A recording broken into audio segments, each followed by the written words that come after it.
Speaking. Hello, everybody. Hey, you guys. Hey, we're all here. We're all back together. You're back from assignment. Brandon's not on assignment. Fellowship reunited. I was with you guys from China. It's like when Frodo wakes up in the bed and everybody's back together again. You forget one of their names, Elf Guy. Elf Guy. Cool. Hey, Elf Guy. Ahoy, ahoy, mateys. We were just getting excited because we watched the trailer to the Project Hail Mary. Yes. And we all read the book, not part of book club. We all read the book and very excited about it. So if you haven't seen the trailer to Project Hail Mary, read the book first. Read the book first. Spoilers. Read the book. And then well, you can watch the trailer and then read the book. In theaters March 20th. Oh shit. I thought it was like later this year. Next month. March 20th. Cool. I mean, it was announced years ago, so I'm so excited Was it? now. Oh, yeah. I didn't know about that. 4 weeks and 5 days. Nice. No. How many seconds? A lot. 42. How many Skittles? 42 Skittle units. When's the new Project Hail Mary. When's the new Odysseus coming out? Isn't that end Is that end of the fall? year? I think that's like Probably. fall time. It seems like it would be a holiday release movie kind of a thing. It's October-ish since it's time. a big historic epic of a movie, as always. How you spell it? The Odyssey. I'm sorry, the Odyssey, not Odysseus. The Odyssey. It's in post-production. July 2026. Oh, July. It's in Expect- That's this year. Expected in July. Okay, cool. Cool. All right. Yeah. All right. Neat. All right, I cool. might want to see that one in the theater. I don't know. Yeah. And by then, we'll already have sent people around the moon. Hopefully. Yeah. Hopefully. I see what you did there. We'll talk about it. All right. I'm going to give you a count in so we can get this show a This rockin' has a big name. and a roll. Of course it does. It's an epic ancient Greek. Who's the director? Ridley Scott? Who's it? Not Ridley Scott. Christopher Nolan. Christopher Nolan. Yeah. So of course Yeah. it's a fucking. Matt Damon.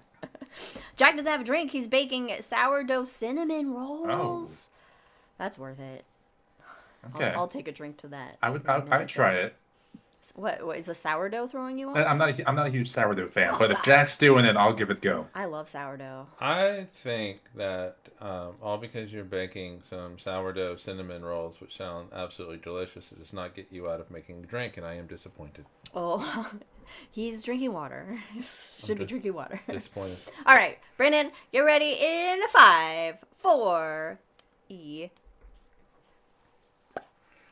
Hey folks, welcome to Cosmos with Cosmos, episode 148, where we're talking about the Artemis Program. So, I'm Brandon. I'm Liz. I'm Zwicky. Zwicky, oh boy. Hey, welcome. Welcome to the team. After 148 episodes, we decided to shake it up and bring in a new team member. Yeah. Mike's called it. He doesn't want to do it anymore. I think he's playing video games right now. That's so. fair. That was a good fair. call.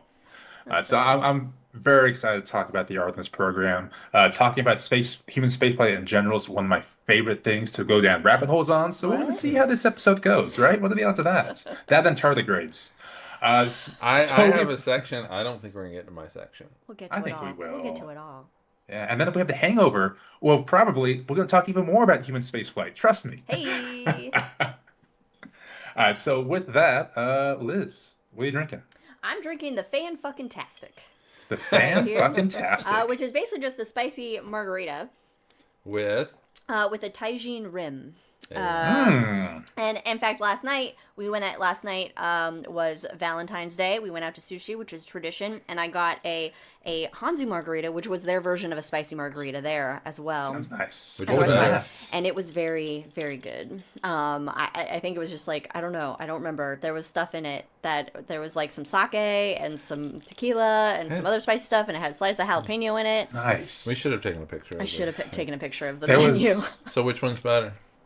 Oh. Okay, all you did was mix tequila and a pre-mixed spicy margarita. That's why you can say the other one is better. This one actually has a little bit more spice to it. The one at the restaurant wasn't too spicy until I got like a little bit of the jalapeno slice close to me. Nice. Close to nailing. There was a place near my old apartment now, I can say. They had a drink called the Hanzo. And the Hanzo was like an old fashioned, but it had grounded coffee beans in it, and it was delightful. That sounds nice. Oh, All right, so Wiki, what you got? Um, organ on a chip. Organ organ on a on a chip. chip. Yeah, also known as an avatar. We'll get to that. But anyway, this is white rum with some banana syrup in it because I'm an adult and I like banana flavor. I'm an adult and That's I like okay. banana baby food, Yeah. so Oh, me too. What? it's so good. Wait, the mush that comes Hold, from the Yeah. flowers? hold on. Yeah. Let me finish and then we'll return to that. Okay. With mango passion fruit splash as a mixer. Nice. But yes, I like Banana runs for the base. Artificial banana flavor is great. Like the not gerbil, Yeah, gerbil. Would Gerber you ask banana, for it? Gerber, Yeah. baby, Gerber banana food, Hey, baby banana food. you got a How did problem? you find So this out? good. How did he find this out? I don't know. I've always liked it. It's just pureed banana. That's all it is, basically. You got a It's so problem? good. You got a problem? Got a A problem? little bit. Oh my god. It almost tastes like a tropical banana runt. A little bit. Okay. Good. Good. Good. What are you drinking, Brandon? All right. So I don't An have adult drink? baby food here. Well, right now I'm opening it up with the Leaky Valve, which is white Earl Grey with some red rooibos in there as well. It's delightful. Ooh. You know, if And Brandon, then- if Brandon ever comes here again, Well, I get some banana. oh, beef. if we were just gonna stock it with. That and Chinese wine. Oh god. No, we'll probably pour all that out. I mean, we'll give it to Trev and Kim and say here's Here's some Chinese. here's a wine. gift. All the way from China. Yes, I'm opening with that. And then, of course, I have hydrazine, which is just Jameson. Yeah, there you go. You know, Mm-hmm. gotta have a little heat in that fuel. Ah. little fuel in that All tank. right. So if you want to fuel our tank, follow us on the social medias. Like on and the Twitters, subscribe. Like and Freaking subscribe. Cosmos, Instagram Cosmos with Cosmos, everywhere else, including the Blue Sky place. Yes, like and subscribe, as our social media manager says. It does help if you follow us and rate us on the iTunes or wherever you get your podcasts from. That allows us to go annoy and educate and annoy more people Yay. about science and space. And if you're with us now, do not forget to join us for the Hangover, where we will drunkenly talk about probably more space stuff. Maybe Hail Mary. We'll see. Yeah, we'll ramble as we usually do. But you know where we don't ramble is the Shot. That's our companion show where we have bits of science to drain down your gullets, 5 to 10 minutes episode. Check it out. Just released a new one on the Space Shuttle program. Yeah, that was for you, Brandon. Yeah, I was like, oh, Brandon likes this topic. Oh, And he I probably can't has lots believe of I missed comments that on one. like. I was ready to go. I'm sure that I was like, it's a good thing Brandon wasn't here because he probably would like correct me on so many things and then like want to add so many things. Actually, there was only one thing to fix, and that was from Mike. It was not Robert Young. It was John Young. the John astronaut. Young. Robert I did Crippen. it. John Young. I did it. Anyway, check out that episode of The Shot out now. Yes, and if we had a space shuttle, we could welcome on some friends, like some friends to the show. Katie, Wildixia on Etsy. You can go find all of her wonderful arts. Ron, Mr. RonProctorShow.com. You can go follow them chickens. Go get tutorials on Blender, which I have used, and they are fantastic. And of course, our other friend of the show, who is making some sourdough cinnamon rolls at the moment, Jack in Council Bluffs, Iowa. You can find him at rollingbluffsplanetarium.com. God, he's All right, so with that, we have a couple of rules before we get into the Artemis program. Number one, if we make a Star Wars reference, take a drink, or of course a Lord of the Rings reference, which we will likely make one or two of this episode. Any last words before we just dive the fuck in? Dive to all fuck in. systems nominal. All right. Capcom, go. Ready to go. I don't know. All right. Well done. Much. So the Artemis program itself is, of course, the missions that NASA, the United States, is going to have to get to the moon and back and stay there, for good, all that kind of stuff. But looking at it, there are so many different avenues, lenses to actually examine this program. There's the lens of the political nightmarescape we currently have, because right? Because NASA, the space program, doesn't actually decide what it does. That's done from politics. So that's jostled around all the time. There's old commercial, or sorry, yeah, new commercial space flight, SpaceX Origin versus government space flight, space launch system.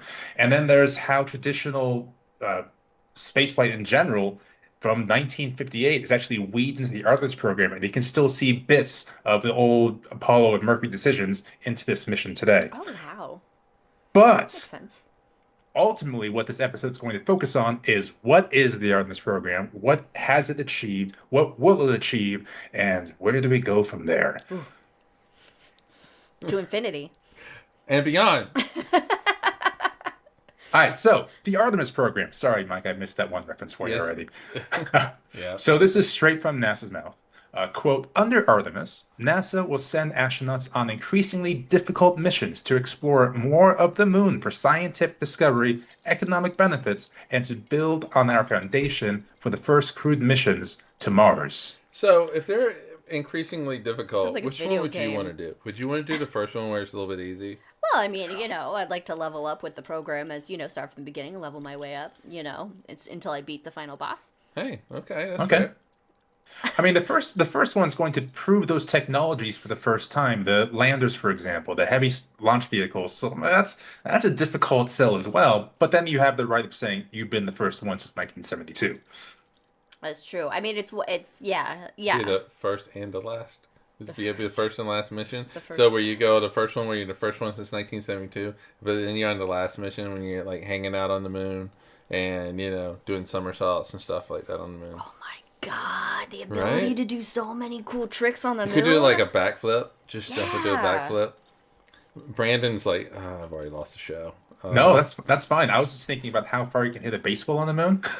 Yeah, well, they did the golf ball, right? They did the golf ball. play golf. They had actually this trajectory of how far the golf ball went, but I don't recall off the top of my head. Those big Apollo suits were a little bit cumbersome and very difficult to maneuver around and actually hit the ball, which was impressive they can do in the first place. Do you have it in the notes talking about the redesign of spacesuits to be on the moon? I do not, however, be more than happy to talk about that later. Okay, cool. Sounds good. Sounds like a hangover thing.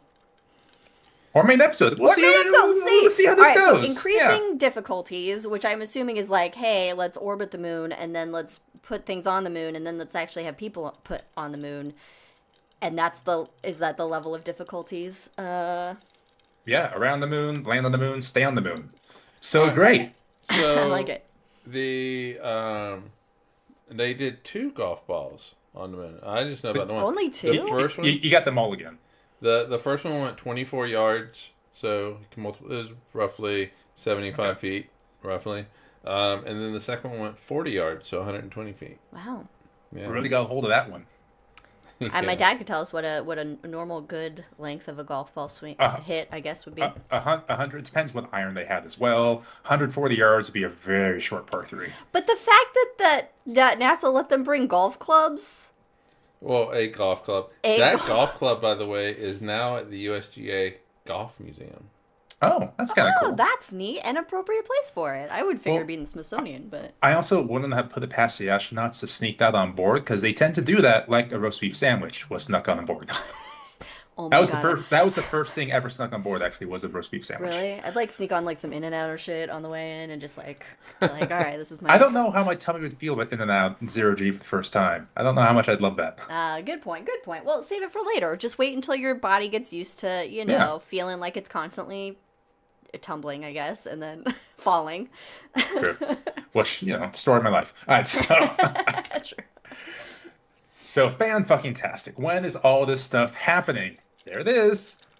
And do we have to do this for you? Because the Artemis program is in the middle of happening now. Yay! Yay! As a matter of fact, the Artemis 1 mission launched 4 years ago. Wow. It's been 4 years since the space launch system was launched. God, The first time. not only is space hard, space is slow. Slow. Space is slow and fast at the same Slow time and somehow. fast. Because that Artemis 1 mission on the space launch system with the Orion capsule on top of it was launched at 24,500 miles an hour. So it's Hey, fast. that is fast. It's yeah. By our Yes. standards, yeah. So that first mission was a test to make sure, yes, that SLS rocket would work along with upgrades to the Orion space capsule. So they took Orion around the moon and re-entered the Earth's atmosphere at around 25,000 miles an hour. So that tested technologies and life support systems. Heat shields. Specifically, yes, that re-entry with the heat shields. Because we typically come back from the space station. Space station is what, 220 miles above the Earth? Yeah. So when you come back from the space station, you're, quote, only going 17,000 miles an hour. Yeah, you're gonna be going a little bit faster and coming from the moon. Yeah, so 25,000 miles an hour to 300 miles an hour in a few minutes, and ultimately to, I think it's like 10 feet per second when you land. So those are some G-forces you're dealing with, and when you hit that atmosphere, you're going to heat up a lot. This is the ultimate hold on to your butt situation. The re-entry, Yeah. launching, fine, yeah, whatever. That's fun times. Coming back in, oh okay, shit. Oh my goodness, yeah. And of course, when you're coming back in, I forget exactly what it's due to, but you lose radio transmission for a few minutes. So no one knows what's going on until you come back and say, we're good. For more on that, go watch Apollo 13. There's a big moment about that. Hey. So Orion has to develop a new technology. This one's called the Avcoat. And Avcoat is actually the same material they used in Apollo's program, but they upped their game a little bit. So Avcoat is an ablative material. And that means it's designed to disintegrate as it takes in the heat. So it's kind of designed to fail, but fail in a good way. Oh, because then as it disintegrates, it also takes heat with it. disperses the heat. Yes. Yeah. Okay. So when you come in, you're going to reach temperatures up to 5,000 degrees Fahrenheit on the front. But after the Avcoat does its thing on the rear side of the capsule, it's only 300 degrees. Oh, medium oven setting. That's not bad. Yeah, you can stick your hand in there for a little bit. Yeah. And it still cooks things. Yeah, that's true. True. So the upgraded Avcoat is called the Three-Dimensional Multifunctional Ablative Thermal Protection System, 3D mats. Oh my god, NASA. Right. They do good. But it's made of woven threads of quartz and resin. Of quartz? Cool. Quartzite? Quartz. Resin? Yes. That's And just amazing that people just the fact that people figure that shit out of like, hey, let's make some woven quartz resin. Yeah. You know the thing is, What they kind of probably loom do just they need get- for that? No. They go down to the NASA bar. The space like, bar, you mean? The space bar and like Yeah. Friday night. They get like shit faced. And they're like, Yeah. hey, what if? What if we could weave some quartz together, guys, Yeah. to disperse the heat? And then next thing you know, entry. it's on a capsule going to... And I know we talk about this once in a while, but it's funny how many decisions like that are just made off the cuff. Like, what if this? That might actually work. And then it turns out that's how the rocket boosters and the space shuttle are on the sides and just thrown away afterwards. Like, we don't need to take it to space with us. What if we just expend it and throw it out? And they go, oh shit, that's a good idea. Yeah, we'll just throw it away, guys. We don't need it, throw it away.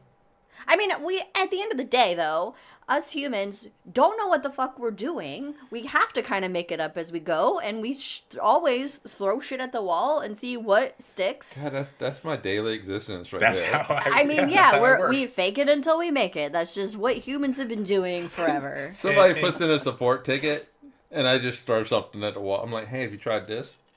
In the writing world, you have plotters and pantsers. So people who think about the plot and write it out versus people who just write by the seat of their pants. Hey, Jack Kerouac. That's really what we do. Yeah. That is what we do. So with the Orion space capsule, its last voyage in 2022 with, of course, Artemis 1. And that heat shield didn't quite perform as well as NASA had hoped. But, of course, made some changes, things like that. And it's all good because Jarek Isaacman, the head of NASA, says it's okay. So don't worry about it. So anyway. Yeah, because the head of any government agency is great right now. And totally trustworthy and great right now at this time. Yeah. Cool. So the other thing being tested with the Artemis 1 mission is the Space Launch System. Yes, the rockets. SLS. Which in the shot that I did on the space shuttle, out now, check it out. I didn't realize that the Space Launch System, like it's always been called the Space Launch System. Yes and no. Or initially it was like I read that they like referenced the SLS or Space Launch System. That's not the new one, but it was like the original one that they were when the Space Transportation System? It said Space Launch System in what I was reading for when they were for basically the Saturn V. Or before the Saturn V. I don't know. Anyway. Yeah, it's not a new term, is what my point is. NASA, like astronomers, are great at naming things. What's this do? Well, it puts this system on the launch to space. It's So, called the Space hey, Launch guys. System. Yeah, very obvious. Very Yeah. obvious. Until you get cool things like the Saturn V and the Artemis program. You gotta spice it up a little bit. Yeah. But the Space Launch System has a confusing origin as well. Like technically, you could say it goes back to 2004 under the Constellation program when it was called the Ares 1 or Ares 5 at the time. And it kind of, this happened, that happened, bada bing, bada boom. Now we got the Space Launch System program. Constellation was canceled. Obama Yeah. came in. He had the whole asteroid redirect mission. That was canceled. Now we got the Artemis program. This happens a lot. Yeah. And And actually- billions and billions of dollars later. And just this last week, we changed course basically yet again, and we'll talk about that later. So anyway, the Space Launch System. In a vacuum, when it was launched in 2022, it was the most powerful rocket since the Saturn V rockets. Yeah, because the Saturn V rocket, they threw away the plans, and then everybody was like, "We don't know how to build it anymore, so I guess we'll go back to the drawing It's board." got to get you to the Well, moon. Yeah, you have to have It some was- powerful enough thrust. It was the plans and the manufacturing as well, like the tool shapes of things you were molding everybody out. retired that knew. Yeah, well, yeah. what- I mean, and the how they Apollo did it. program was ultimately canceled in 1970, even before 72 when the last Apollo mission came. Yeah. So that's when the manufacturing for the Saturn V rocket stopped. People were just kind of dispersed. So yeah, we lost the technology in 1970. Yeah. But with the space shuttle program that was so successful, and again, due to politics as well, they wanted a way to figure out how to keep workers on working, continuing on for this, with the space launch system. So the Senate was like, why don't we just take the solid rocket boosters from the program and the RS-25 engines for the space shuttle program and just use those for the space launch system? And they were like, sure, sounds good. So that's It's what we did. recycling. Recycling. Yep. We're just recycling. Those solid rocket boosters have an extra segment on them, so there are 5 segments on the SRBs. And the RS-25 rockets, to be fair, are just like the Ferraris of the engine world. They are phenomenal. So Okay. I get that. And unfortunately, unlike the space shuttle days, the solid rocket boosters are not going to be received and reused again. They're just going to be lost into the ocean. Don't worry about it. Don't worry about it. Don't Okay. worry about it. Don't So worry about it. The sharks yes. and the whales and the dolphins have something to worry about, don't In the they? deep blue sea. Can you imagine, like, you're just You're like just a fucking you're fish. just like hanging out with your dolphin friends, you talking and your little chirps and stuff, and all of a sudden You're like, what the fuck? the thing hits the Yeah. water They're and like, it just God, fucking humans starts again. going down, and it's hot as shit, and so it's like, oh, that's got to be traumatizing for the little dolphin Yeah. guys. Oh, well, dolphin guys. This sounds kind of fun. It's fine. They're creepy. Oh, Jesus. There's a whole joke about an island in there, but let's move on. Yeah. All right, so in the vacuum, the Space Launch System is a fabulous rocket. I love the Okay. thing, but in general, it's way the fuck too expensive and way the fuck behind schedule as well. Mm-hmm. Just like, most things in space. It's a little different, though. Quick question. Like, I haven't heard anything about the what was the rocket that SpaceX was Starship. Starship. Yeah. Oh, we'll get there. Don't worry. Okay. All right, so ultimately, Artemis 1 was a success. The SLS performed flawlessly. Orion had its little issues, but, working it out, and it's good. That's why you test it. Yeah, that's why you test it. And that was uncrewed, because that leads us to Artemis 2. Crude. Crude People- mission, yes. People involved. Lives Human at life stake. on top of the rockets. Hey, the best place for human life on top of a rocket. I mean, Controlled explosions. do we feel like we should probably just have one more uncrewed mission? Just to flush some things No, it's out. fine. It's fine. Eh, Money, fuck it. money and time. Because It's we're in a bit of a fine. race at the moment. We'll Yeah. talk about Oh, why in a oh, second. oh, We're back in the race, folks. Back in the race. All right, so the objective of Artemis 2 is for the first time since 1972, send humans in orbit around the moon. And I know we talked about this in the last episode in High in the Sky, but guys, we're sending people around the moon. Actually, they'll be further out than any mission we've ever sent with humans on board. That's exciting. That's exciting, and also like I don't know. I feel like if I was one of those astronauts, I would be so excited and just so terrified, but just so excited and terrified. Well, you're like an airline pilot, right? No matter what. Yeah, so we're discovering a bit of a turbulence right now. We just dropped 5,000 feet. Don't worry, we're going to get this backed up. Another 10,000 feet gone, and we're okay still. Like you remain calm the whole time and solve the problem. Might be why I could never be an astronaut, because I don't know if I could make. Be like, guys, I've peed. Yeah, if I spin in a circle, I'll get sick. So I don't think I can do that. But in January for Artemis 2, the rocket went through a wet dress rehearsal. And the wet dress rehearsal, the WDR, is basically fueling the rocket. What did I say? It's just Just there's so many things that you could go pair with wet dress okay. rehearsal. Anyway. Fair. Because we're sometimes adults here. are we? Are we? So basically, the point of the WDR is to fuel the rocket completely. Don't want to call it wet dress rehearsal. Wet dress rehearsal. Don't want to call it that. We're gonna get all the giggles out. We're gonna get WDR now. Is that what we're doing? WDR. You gotta be cool with your initialisms here. So it's to fuel the rocket and go through all the systems as if you're about to launch, all the way up to T-0. The only difference is you're not going up. You're staying in place. No, there's no actual launch. And in this case, similar to 2022's mission, there was a leaky valve, which happens. In this case, leaky valve in the wet dress rehearsal. Go ahead and giggle. So in this case, the tail service mast. The tail service mast umbilical TSMU cavity at the base of the rocket. So this is where the grounds equipment meets the rocket. Okay. And so you can't really test this back in the vertical assembly building where the rocket is put together. It has to be at the launch pad for the first time. So there's a valve leaky, and it happens. So don't worry about it. Where are they launching from? Kennedy? Kennedy Space Center. Okay. Yes. Thank you. What was it leaking? Fuel. You don't need that. Sure. I don't need that. That's fine. That's fine. I think it was Leaking fuel. liquid hydrogen, I'm assuming. Leaking fuel when there's going to be a giant explosion anyway. Sounds great. Oh my goodness, yeah, because you're putting 700,000 pounds of fuel in this thing. And it's liquid oxygen hydrogen, so it's cold as shit too. So these valves have to be perfect, basically, to get those liquid in. There's actually a tolerance. It's like 0.2, something like that, when NASA has to cut everything off, and the leak was at like 0.14. So they just called it like, no, let's just be safe. 0.14 is good. Yes. Okay. We like it when they're extra safe. Yes, please. So that pushed the window of launch back from February to sometime between March 6th and March 9th. Okay, because I was asking you about that like yesterday, right? Or Yeah, because when we had our last episode, it was like, oh, it could happen. Yeah, it was. But then it February. was immediate. Then it was like the next day or something. It was like, oh, it was scrubbed. Yeah, the window was like February. But they have until like April.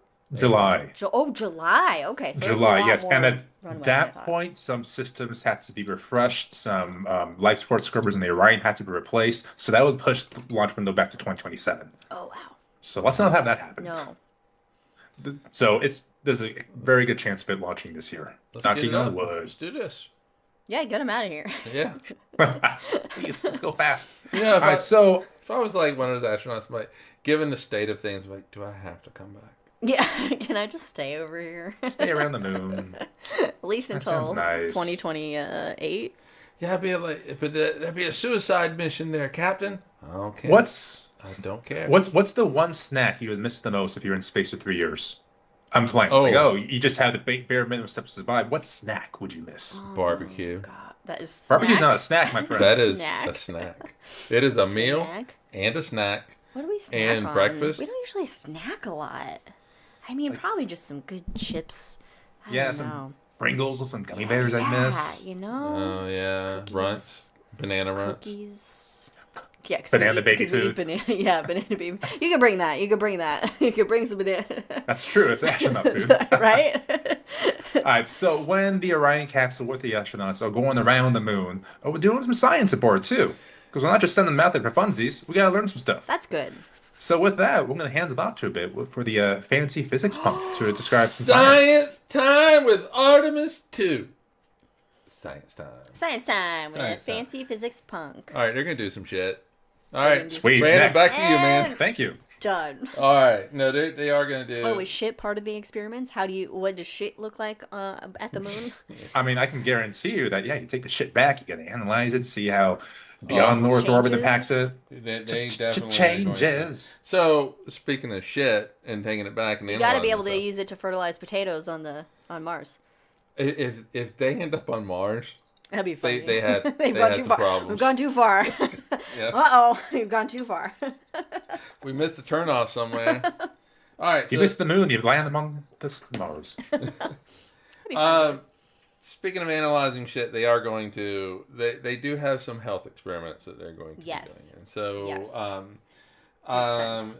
it's very important. I mean, because what's the ultimate goal of Artemis is to go to the moon, but it's also to ultimately go to Mars, right? And so it's establishing a presence on the moon, a long presence, a permanent presence on the moon, in order to use that as basically a waypoint to get to Mars. Right, and so spaceflight missions we have seen can weaken immune systems, viruses. I didn't know this, but reactive virus.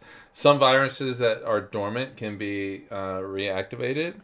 Yeah, right. So it's this makes any viral space horror movie true. Yeah.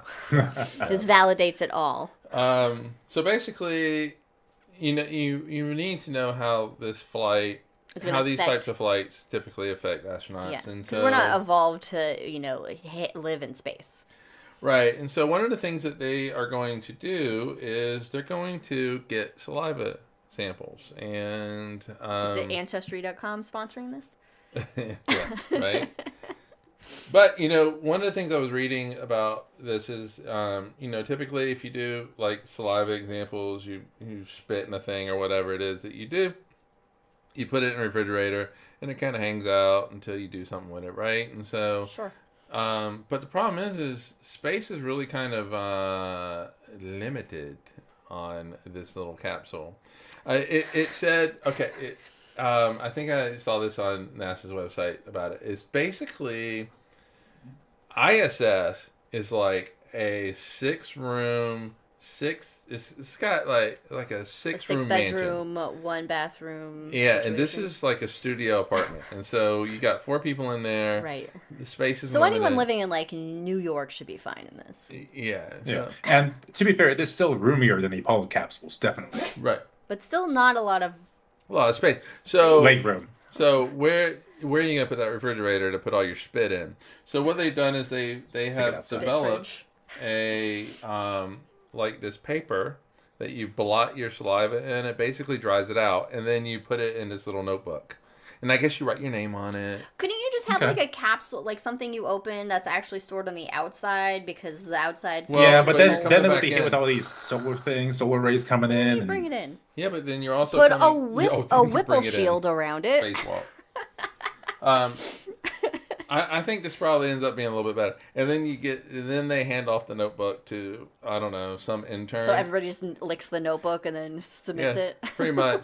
And then that's the intern's that's the job. Notebook 2 in space. The intern's job is to reconstitute. So I guess he adds water, and then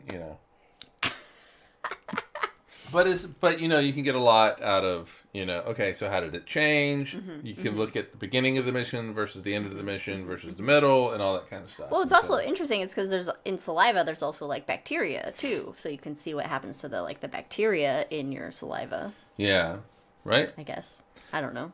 Also, I have a clean mouth. I don't know what you're talking about. Yeah, sure. Okay. Also, there is Archer, which not the spy. Not the spy. Or the space, or the starship captain, or the starship captain. It is the Artemis Research for Crew Health and Readiness. Is he from Enterprise? Enterprise, yes. Yeah. Okay. Also, my great grandpa's name was Jonathan Archer. Oh, that's cool. Yeah. Oh man. Basically, what's that watch you wear? My Google. Yeah, watch? it's basically that. Oh, okay. Yeah, so this crew members wear. So they're just gonna wear a fucking Fitbit? Okay. Yeah, pretty much. That, but costs like $1 million. Make sure you got your expensive Fitbits on, everybody.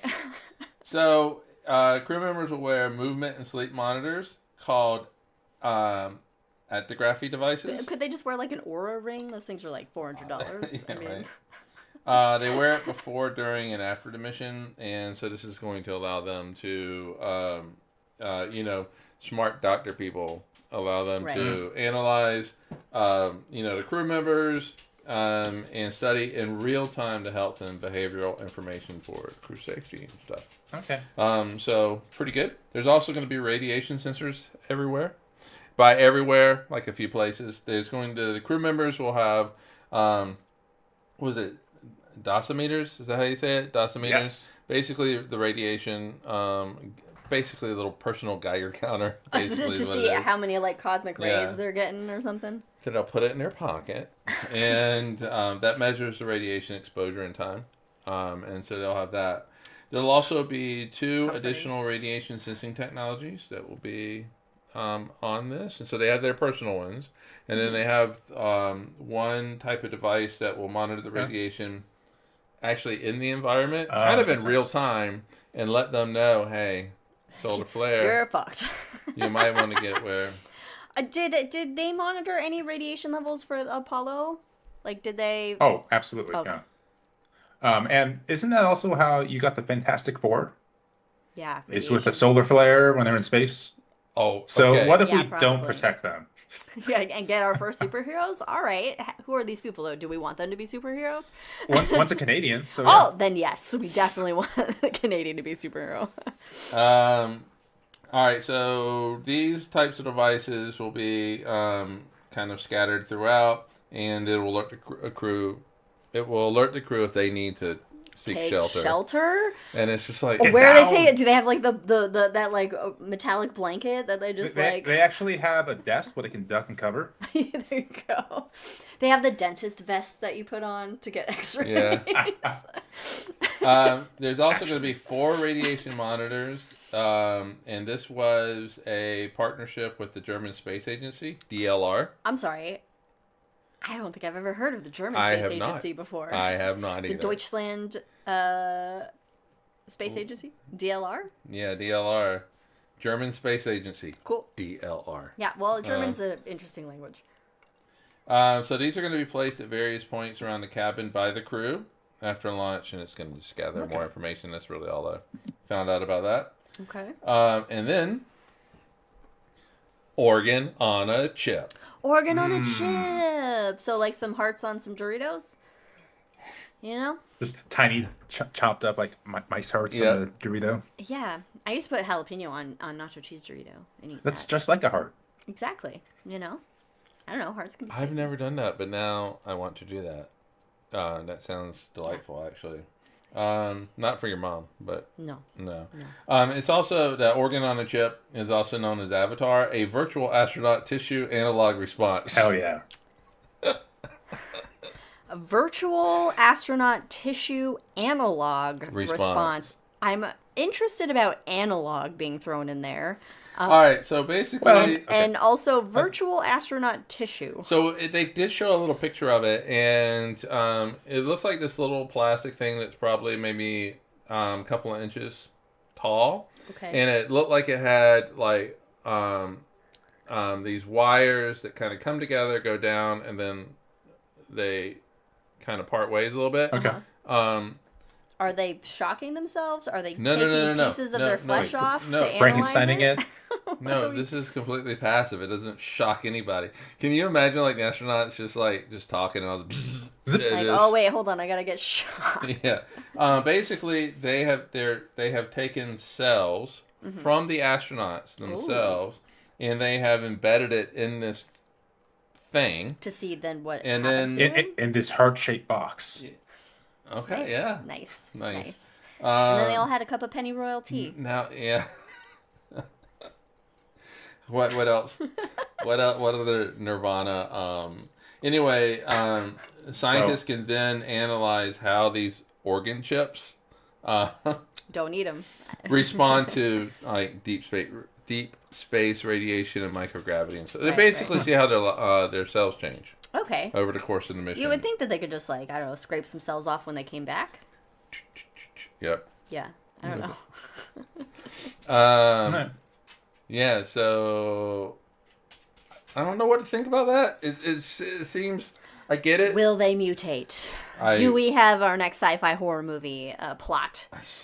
I really hope they did mutate, where it's just like this, like blob. It's like And the blob's like, kill me. And, it's all tardigrades. And you can't kill it because right. So yeah. And because it was born out of radiation does not kill it, and it just absorbs any bazooka missiles you shoot at it and stuff like that. I've seen this one before, and this giant blob's just rolling down Main Street. I think water helps. And you have to run and not walk. Also, go perpendicular. Right. Always go perpendicular. I know. Why do people run parallel to monsters? And it's like, hey, I'm giving you more time to get me. I guess it depends how wide they are. Yeah, all right. Anyway, we're going to do some lunar science, too. Sweet. Without even going on the moon. Yeah, well, here's the thing. Orion, the capsule is going to fly 4,000 to 6,000 miles from the moon's surface. Okay. Yeah. It's kind of far. I mean, it's not far, but well, it's kind of far. Okay. Which I had always envisioned something like Michael Collins, where you're just cruising over the surface. Right next to it. Yeah. Yeah. No, at that distance, the moon will appear to be the size of a basketball held at arm's length. Wow. Well, I'm sorry. We're dropping frame rates for some reason. I don't know why we're getting so much. Those frame rates will come back when Brandon starts. Why our Wi-Fi let's stop the sync card and start it again, and that should get it going. Or we have new Wi-Fi. Why is it acting up? All right, it's coming back. All right, so basically, while they are on the far side of the moon, they're going to analyze and photograph geological features. So they're taking a lot of like geology classes and understanding. Got to recognize that strata. Yeah, and oh man, that rocks. Visiting places on Earth that might resemble shit on the moon, and so they're doing a lot of stuff, and they're doing a lot of learning, and so they're going to analyze and photograph these features, such as impact craters and ancient lava flows, and all of that. That's fun. You know what? Keep going. I'll be right back. She's going to the moon. I have never been so offended in my life. You don't want to hear my stories. I do. Anyway, so they're also going to practice describing nuances and shapes and textures and colors. And so it's like, how well can you describe things? It sounds like a kindergarten class. I know, right? So basically, this type of information reveals the geological history of the area and will be critical to collect when Artemis 3 astronauts explore the surface. Are you coming back to join us now?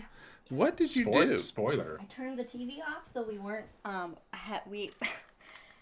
We've been watching a Royal Albatross, and I've had it on, and so I turned the TV off. So hopefully that would help our bandwidth. Oh, okay, that's fair. All right, so they also are going to be looking at trying to observe flashes of light from space rocks hitting the moon. That's cool. Yeah, see, I really like that. That's fun. So they try to get an idea of how often the moon actually gets hit by these little, small things. So that's really kind of what it is. I mean, but it makes an impact. It doesn't have an atmosphere, so things can easily hit the Well, surface. it kind of does. Because, Mike, what's your next point? About the dust? Yes. Okay, yeah. So one of the things that they are going to look at that we don't understand is dust floating above the edge of the moon. And so it's just kind of floating there. Like here on Earth, like if you have dust floating, you know, what is it that you think of? You're like, okay, the air is... Right, so... Yeah, right. So it's aliens is what's happening. Yeah, it's blowing. Also Mike, the fancy physics punk, had a slip up, and he revealed that the moon is also flat when he talked about the edge of the moon. The limb. Game over, scientists. Checkmate. I mean, well, okay. Because, I mean, if the moon gets hit by stuff and it knocks that dust off, that dust is probably not going to have the escape velocity to leave the moon, so it might take a while to then settle back down on it up? It could just take a while to come back down. Yeah, but What if the tardigrades built a magnetic field and it's not allowing the dust to settle? They could be All right. super advanced by now. We don't let's know. go back to the 1960s and 70s. And we have astronauts on the moon. And they found playing the golf. And playing golf. It's like, God, we paid them to play golf to just to go on vacation. Welcome to the presidency. Let's keep going. Hell yeah. They would bunny hop, they would jump, and they would come back down, right? Yeah. Mm-hmm. They came back down relatively quickly. Why would dust not come back down quickly? Well, it's lighter than the astronauts. Gravity. Gravity doesn't care. Right. Gravity doesn't care. I don't There was a guy know. named Galileo. I don't know if you heard of him. He As a matter of fact, I believe it was Apollo no. 12. Is it? I believe it was Apollo 12. Yes, also. Al Bean had a hammer and a feather with no air resistance dropped at the same time, and they landed on the moon. And it's the exact same and moment. I think he said Galileo was right. Yes. Ooh, I wonder if it's something to do with maybe like the solar wind or something that helps keep it up in the air. There's a lot. It could be some turbulence that we don't know. I just said helps keep it up in the air, and there's no fucking air. You also said turbulence, which would be air. And to be fair, that this layer of dust is like a nanometer, if that. It's not much. Okay, it's very thin. All right. Yeah, So but we don't know what it is, and so that maybe is. Earth's gravity is affecting dust staying in the air. I don't know. This will be interesting. This is exciting. I didn't know about this dust hanging out just hanging out. I can't say hanging out in the air because there's. All right. And so it'll be interesting. I mean, they are going to be doing this for 10 days. And what is it? Like, they're going to be something like on the far side of the moon for something like 3 hours. I didn't write it down. Are the Far Side comics still going on? Because No. I feel. Oh. Gary Larson ended that like 22 years ago. Because I feel like this could be a really good opportunity still for alive? a new Far Side. I believe he's alive, yes. Actually, I think there may have been a new one that came out the other year. Anyway, hangover material. Who's the racist motherfucker that died recently? Dilbert guy. Dilbert. Yeah. All right. Anyway, they're also going to Is that take. Schultz? No, that's the Peanuts guy. No! That's the Peanuts guy. I apologize. Yeah. The Peanuts guy. It's like the Bob Ross of comics. Okay. Apologies. What is? The Peanuts guy. Which Charles I Schultz? recently learned from another podcast called Answer For It that Carl Schultz wanted the Peanuts to be called it wasn't Little People, but it was like something like Little People. The Hobbits. But it was like the littlest people or something, and he was very mad that they called it Peanuts. Yeah. But Charles Schultz, huge space fan, which is why Snoopy is a big mascot. Yeah, go Snoops. All right. So we're also going to send. I'm sorry, am I just realizing that Snoop Dogg took his name from Snoopy? Yes. Welcome to 2026. All right, We've been here for years. Continue on, everybody. Guys, we're still on Artemis 2. Yeah. Let's go. We're also going to take some CubeSats up there. A little tiny. CubeSats. I love a little CubeSat. These are shoebox-sized payloads. So We're just sending dioramas into space. I didn't know. I didn't think about it. okay, I mean, all right. Anyway, so if you can't have a refrigerator for your all these little shoe-sized box payloads, They're in a different location. right? I have an answer for that. Yeah. Brandon was trying to steal my thunder. No, so they are going to be inside the ring that connects the Orion spacecraft to the upper stage of the SLS.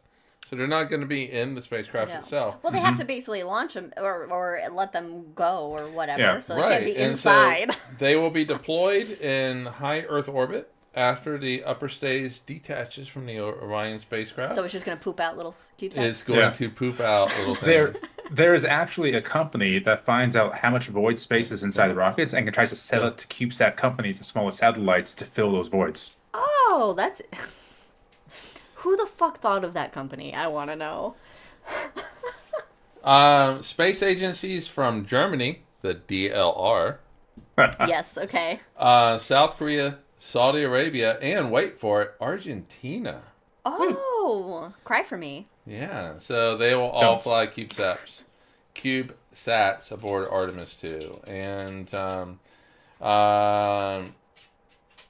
okay. In addition to the CubeSats, the German Aerospace Center, DLR, is also going to conduct radiation research. Oh, yeah. That's cool. That's cool. Science. Yeah, so science for the win. International. This is an international. I was like,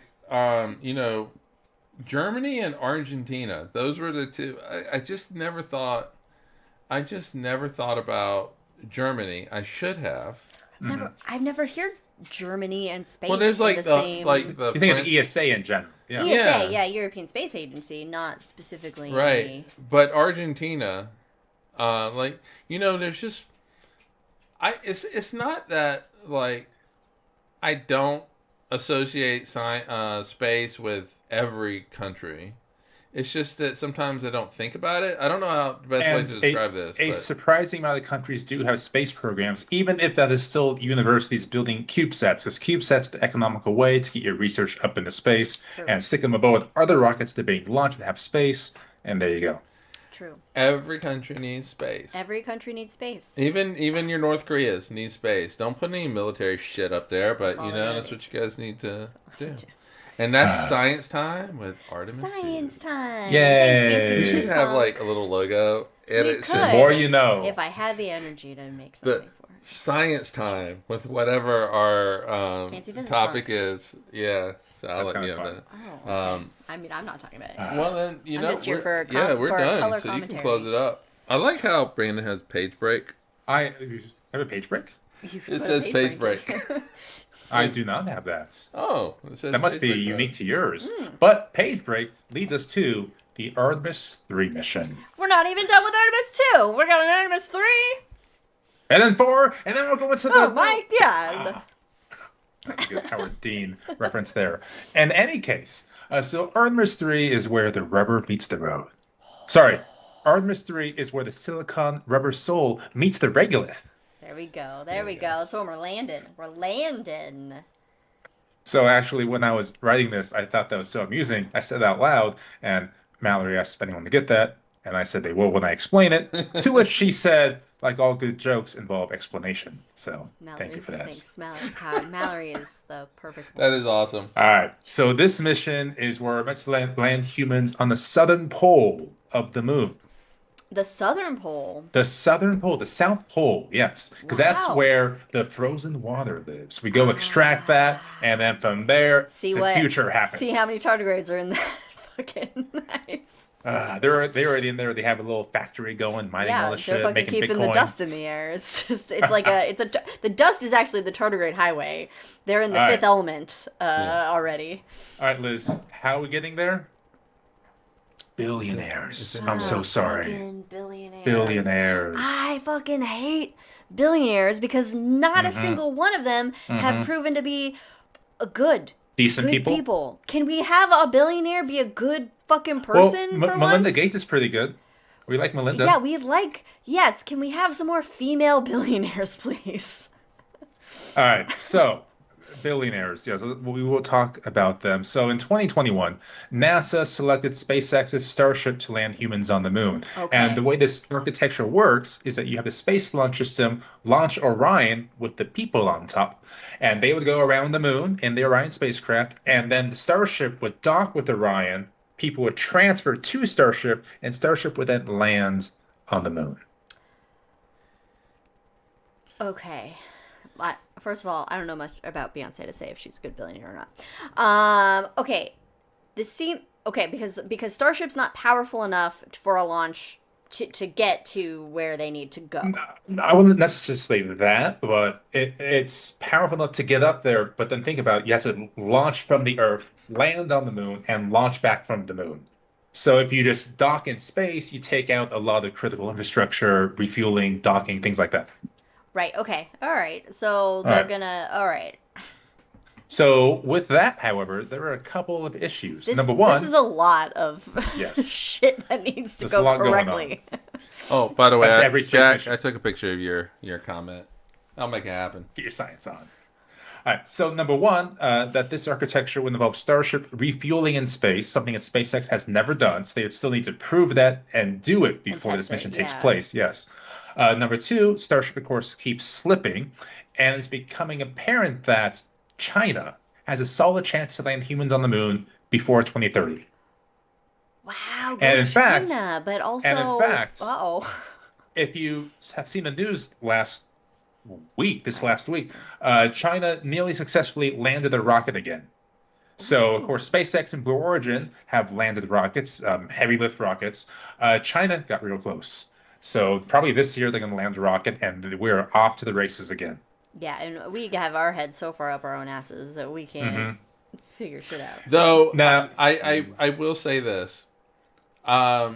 You know, national pride, all that kind of stuff, whatever. But if China gets to the moon, I will cheer them. Yeah, we are Team Humanity, people. Because the Chinese that are getting to the moon, these are scientists. These are people that are wanting to go to the moon. Like, they're just trying to explore. I'd say they're people just like you or me, but they're astronauts, so they're smart, very smart. Yes.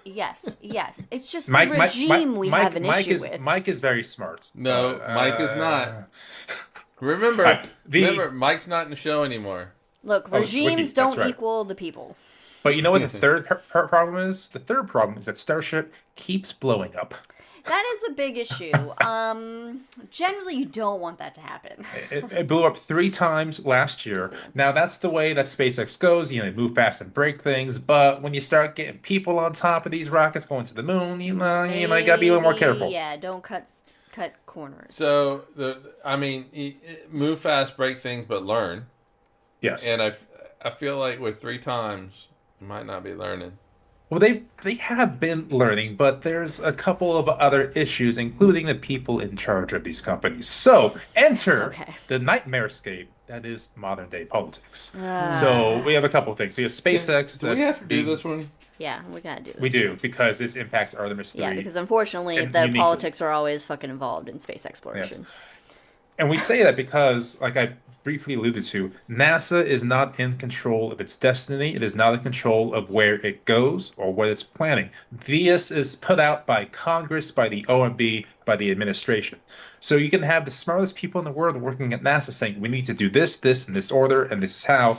And Congress goes, no, we're going to do this instead. Yeah. And NASA has to say yes. That's just the rules. Yeah. We can talk about in the hangover how to ameliorate that, other avenues that would be beneficial for NASA, but for right now, we're at the whims of politicians / one guy. So that one guy is, of course, Trump. So we can ask for Artemis 3 in the future of spaceflight. How does Trump feel about Elon on a given day? What if we just say that there are... This is going to be real. This is going to be a spicy fucking joke I'm about to make. What if we just say there's a bunch of fucking... hot 10-year-olds on the moon. Yeah. And on that note, how does Trump feel about Jeffrey Bezos on any given day? Because Elon, world's richest person, has SpaceX. Jeffrey Bezos, world's third richest person, has Blue Origin. Well, Bezos seems to be doing a great job getting the Washington Post to further, Trump fucking bullshit. And these are also the people making the decisions for human spaceflight future. So Blue Origin... First of all, Blue Origin's been around for a quarter of a century. Wow. And they've really just launched 2 heavy rockets recently. It took them 25 years to finally launch the goddamn rocket. But their logo is the fabled tortoise from Tortoise and Hare. So their whole idea...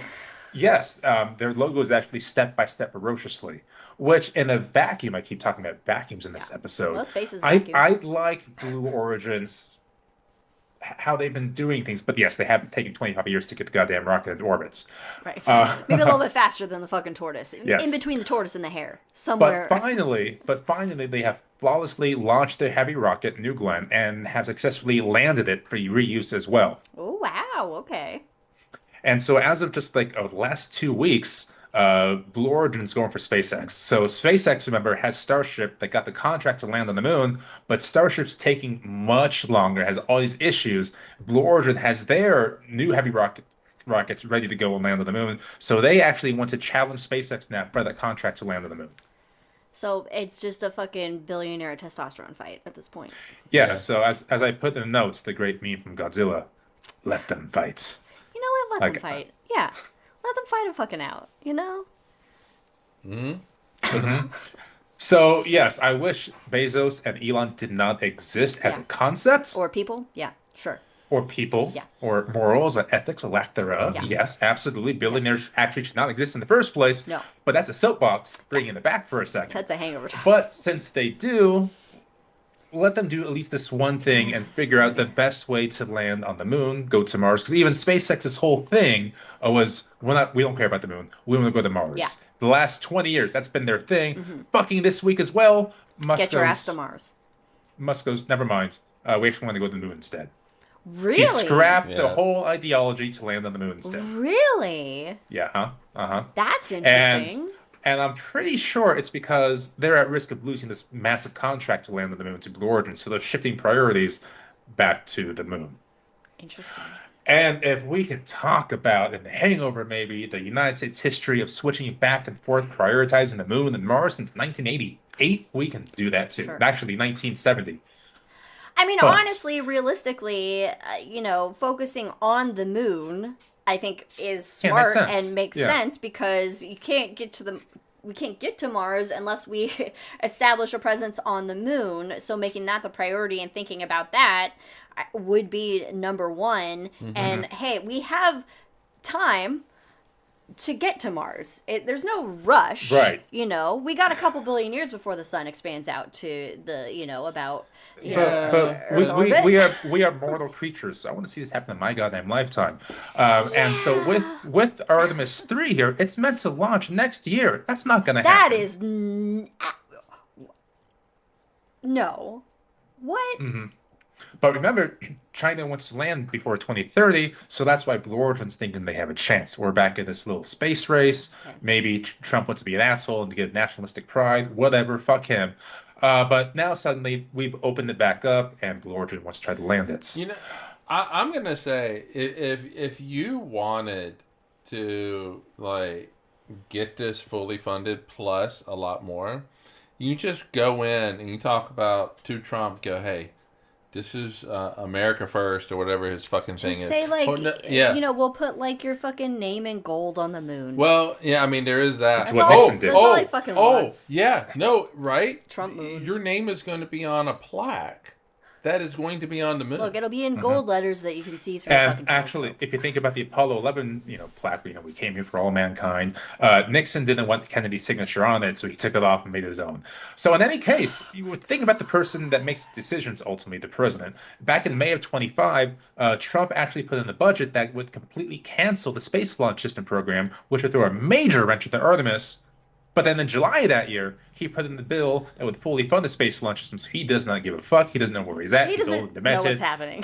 Hopefully 2026 is a very good year for all of us. So that brings us to Artemis 4. So Artemis 4 has a timeline of... And the goal of Artemis 4 is to establish the Gateway, an orbiting outpost around the moon that will, quote from NASA, enable new opportunities for science and preparation for human missions to Mars. Basically, it is an outpost to meet up on the moon, then use the Starship or Blue Origin to land on the moon, go back to outpost. So is it like a space station outpost? Yes. type thing? yeah, pretty Okay. much. But it's not permanently crewed. It's just, people around the moon getting ready for the things.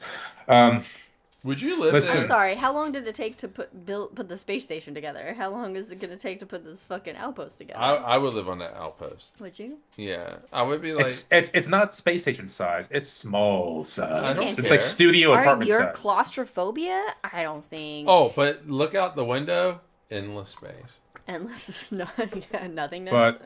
But this gateway has been debated for at least 15 years now. All these things going on about it. Is it worth it? Is it economically feasible? What's the point? Since we can just go meet up with Starship or Blue Origin and land on the moon in the first place, you don't need an orbiting gateway. And this has been a problem since right after the Apollo program, is what is the ideal outcome? What is the purpose? What is the plan? It changes with every single administration, and we can draw that out as well. And Gateway is suffering from that lack of direction as well. I mean, I would say that, I would say most people in any country, most regular everyday people would say like, oh, this is meaningless and not the point, it like should not be a priority or whatever, who gives a shit, blah blah blah, kind of a thing. But if you look at the technological advancements of our entire human civilization simulation, Freudian slip, There's another slip. civilization, the everyday use items that are so integral to our lives, and I say integral a little bit lightly because, we could survive without them, but or actually no, because there's been medical advances, but have been, the majority of them have been a direct result of space exploration, technologies developed for, scientific, whether it be telescopes or going to space or whatever. So I think that the realistic, the payback for humanity on a whole for the advancement of our civilization is worth this kind of expenditure, regardless of what the science and what, the things that I love about it and shit, because you end up developing technologies for this that then people repurpose and redesign and use for everyday life to make life better on Earth for all. I can't remember the exact same number, but exactly to that point, for every $1 spent on NASA, how much is it back? It's a ridiculous amount back. Like, it's like at least $23 back, something like that. Yeah, it's absurd. It's an absurd return of investment for something that most people, I would say, is like just too much money being spent on robots on Mars, or whatever. And it's like, no, but you don't realize that just like the cell phone you use is because of this. The camera that you take pictures with is because of this. And this has been the talking point of opponents of space since before the Apollo program, when you have the great poem Whitey's Going to the Moon, which is a different lens altogether, but still kind of the same thing, spend money on Earth instead, when in fact we're not launching a pallet of cash up to the moon, that's staying here. So anyway, yes, we will have a great... You get, for every dollar spent by NASA, you get between, and this depends on the study, between $7 and $40 back. $40. I mean, that's still, either way, that's still... The smallest amount is still worth it. Yeah. And then, that's a hangover topic. All right, so let me sum it up with a couple things here. Okay. The Artemis program, as excited as we are about it, it has its threads going back to 2004, even earlier than that. And each administration changes path, changes budget. So one thing that we could do is, instead of giving NASA a budget every single year, which realistically is 3 months out of the year because Congress can never get the shit together to decide the budget. There's always continuing resolutions. The idea would be to have Congress approve a 5-year plan for NASA's budget every 5 years. That way NASA has a plan and they can stick to it. And the science, the technology, architecture is being funded for those 5 years. And then it's not so dependent on political whim. Yeah, and that is why it'll never happen. No president. Yes, because Congress, at one point, about a couple of years ago, had the power of the purse strings, and they relished that power to decide the direction of the country. Apparently now it's up to one guy to decide the fucking budget, so we live in a dictatorship. That's not going to happen. But hopefully, one day, we can rein our country back in and maybe give NASA a 5-year budget, a multi-year budget, and have them be able to advance our dreams. So with that, folks, very excited for Artemis, going around the moon. We'll see after that. We want the best. Let's get our shit together. So follow us on all the things. Like and subscribe. Do it. Listen to the Space Shuttle episode's fantastic. Give that a go. And yeah. And love and rebellion. Love and rebellion. Cheers. Thanks. I feel as a downer. No, it's great. Goodbye, everybody. We'll see you next time. If you're with us now, stick around, because we'll be right back with The Hangover.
Snoopy is so innocent. I would never think of Snoopy being related to Snoop Dogg.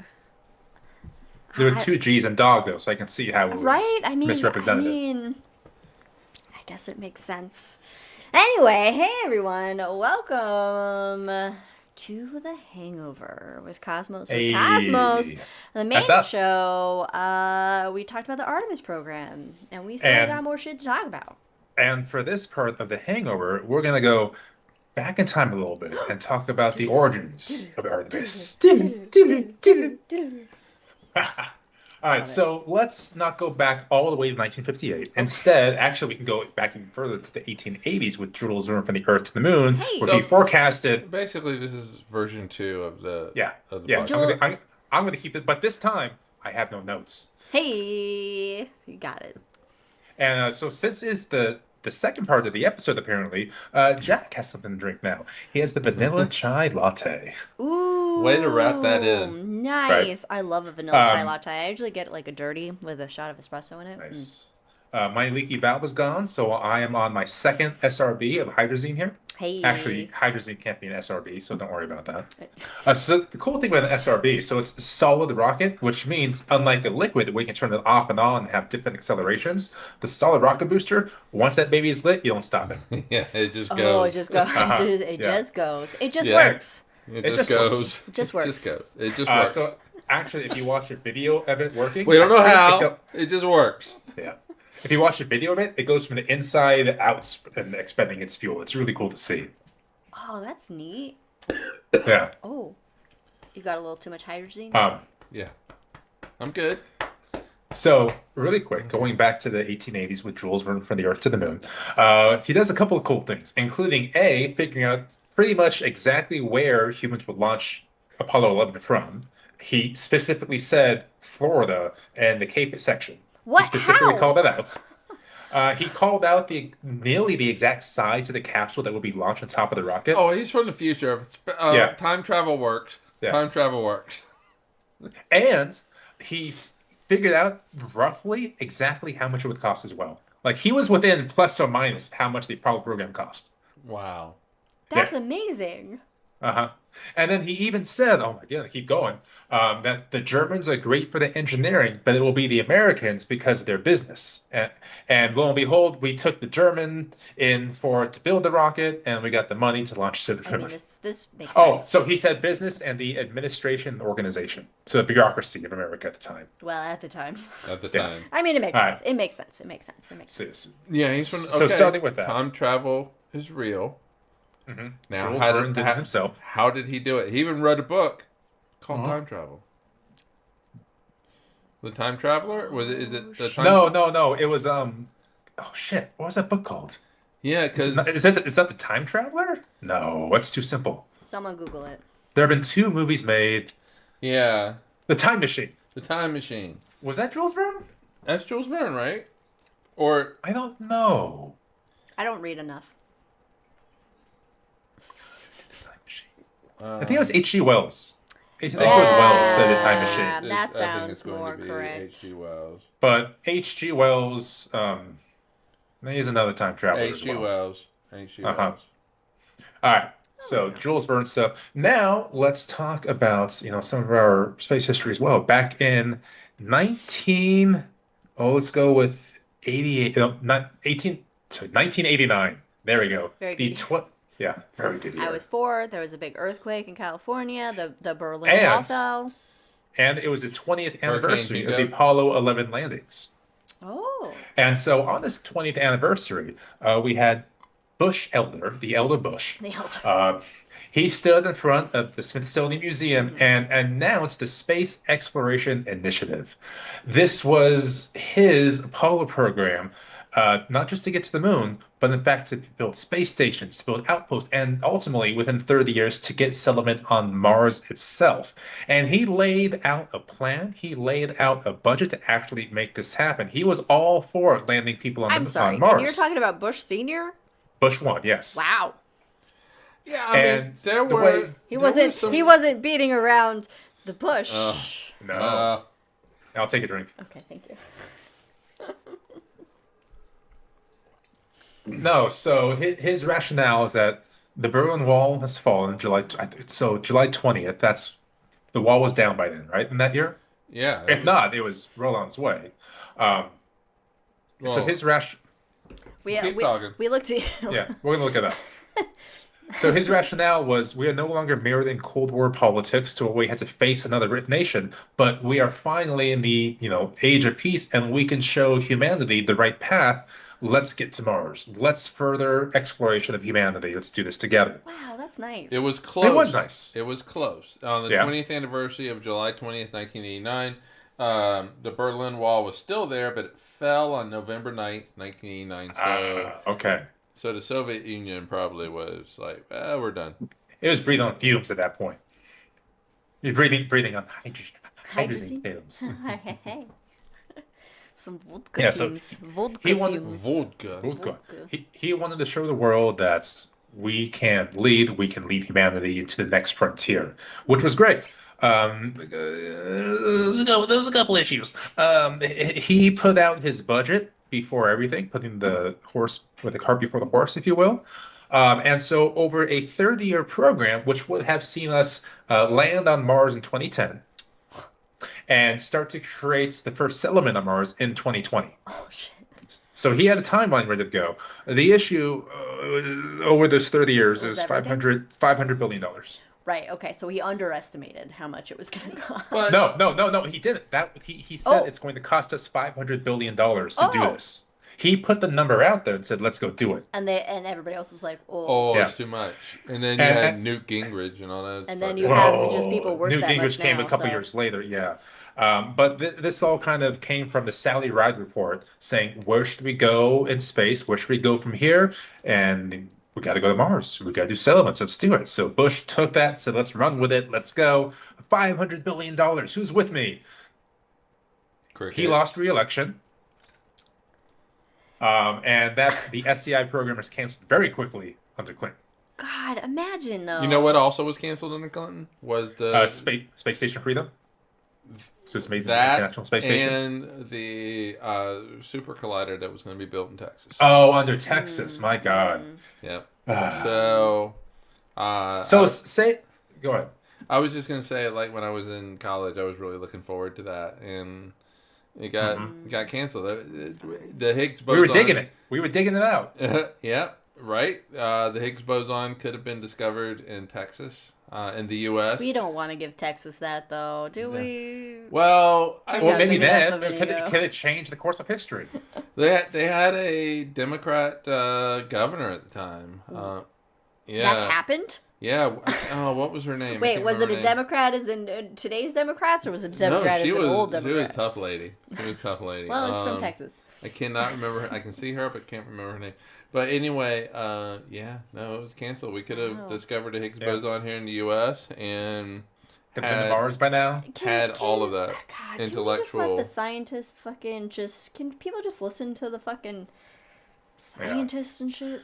Now, at least for space, one of the good things of the Cold War ending, besides everything, was that we were kind of haphazardly working on Space Station Freedom, which was kind of a reason for the space shuttle to exist, but not really because it wasn't given good direction.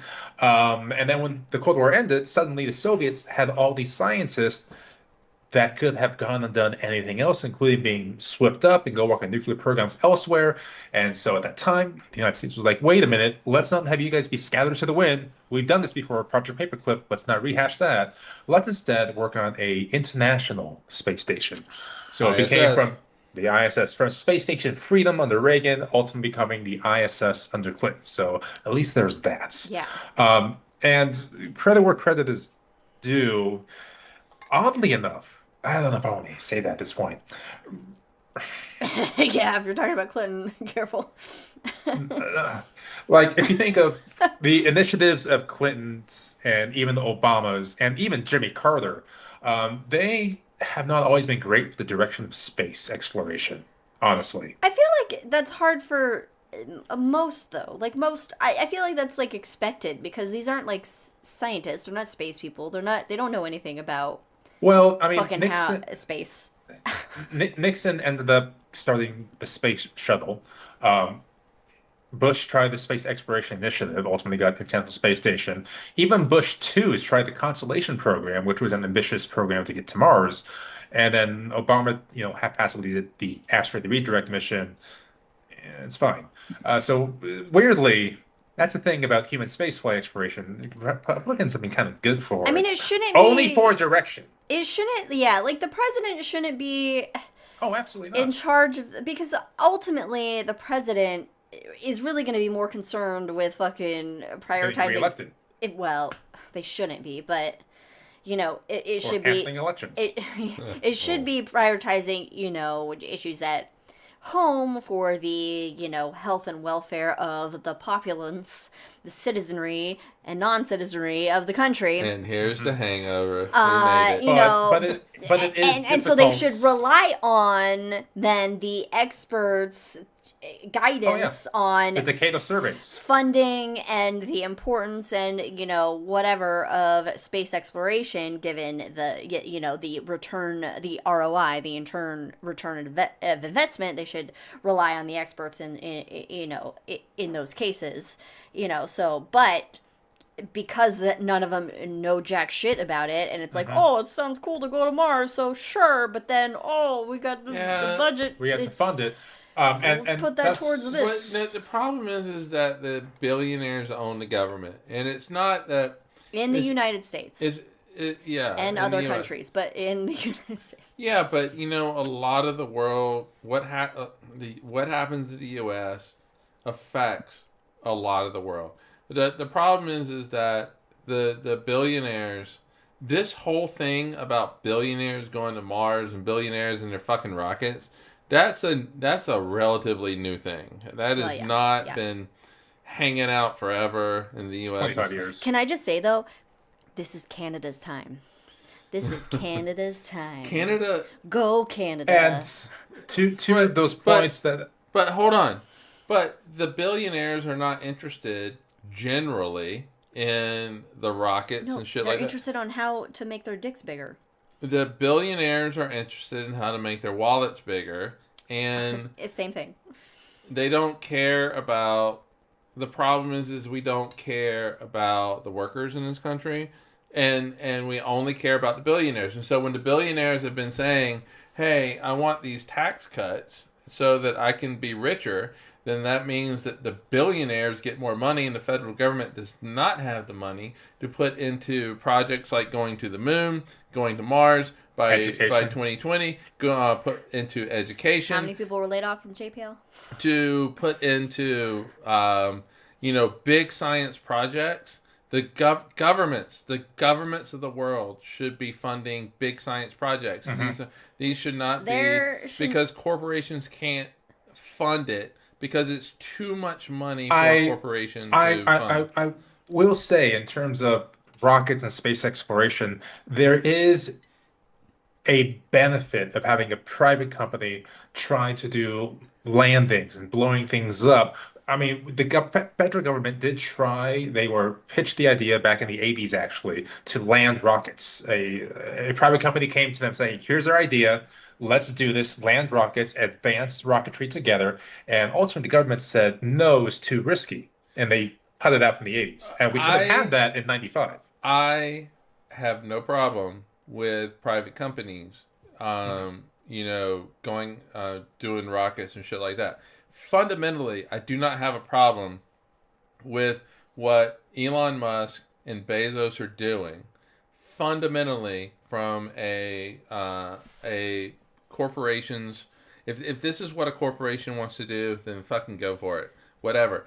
The thing is our federal government, the priorities are all out of fucking whack. We cater to the Elon Musk and the Jeff Bezoses of the world, and they're pieces of shit.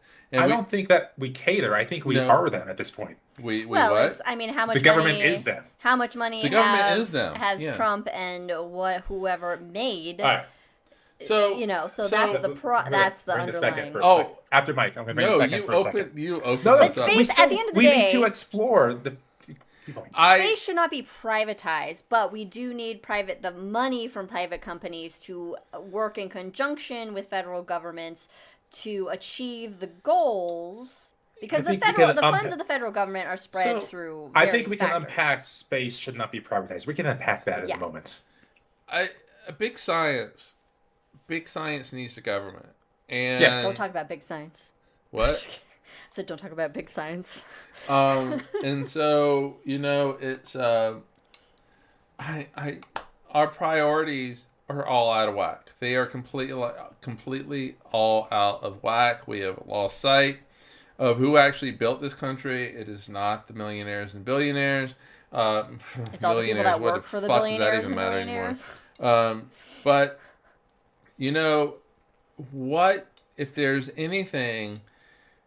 If there's one thing that can really inspire people of not only the U.S., because it's where I live, but of the entire world, it is exploration. And as much as I love space, it's not just space exploration. It could be exploration under the ocean. It could just exploration, and the government has a real opportunity to inspire.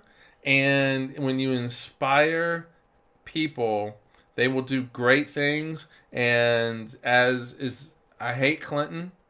I think he's better than all the Bushes and all that kind of stuff. But he did say, Not morally.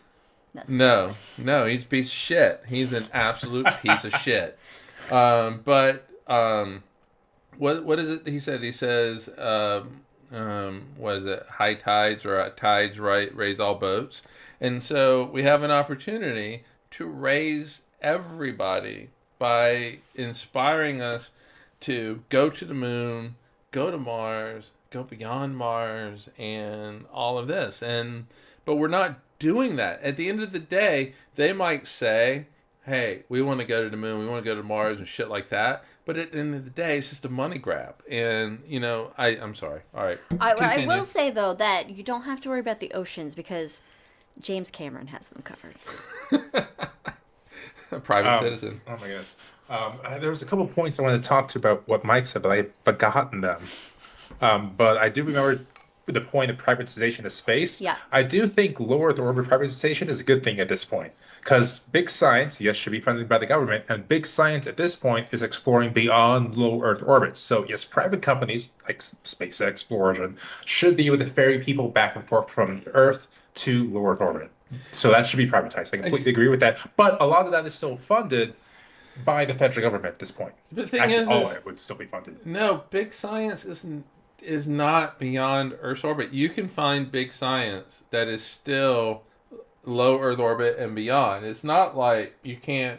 It's not like ISS isn't doing I don't big mean science. projects like ISS or Hubble or James Webb, things like, well, not James Webb, Spitz, for example. Those are still big science projects. But as Right. far as creating a nominal experience of human existence above the Earth's atmosphere, that could be privatized at this point. Yeah, but at the same time, it's still going to be, if you're wealthy enough, like it's that Oh, yeah, it's no, classified. you and I would it's never be able to go to classist, space. because when you privatize something, it basically makes it classist. So, it's whoever can afford whatever, to experience or to, a habitat or whatever.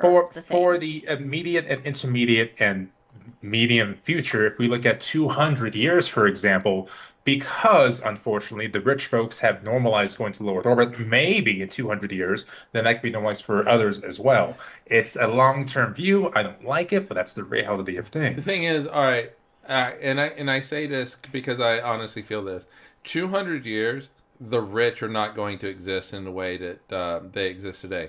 There will be a revolution. There will be a French Revolution French style Revolution. thing.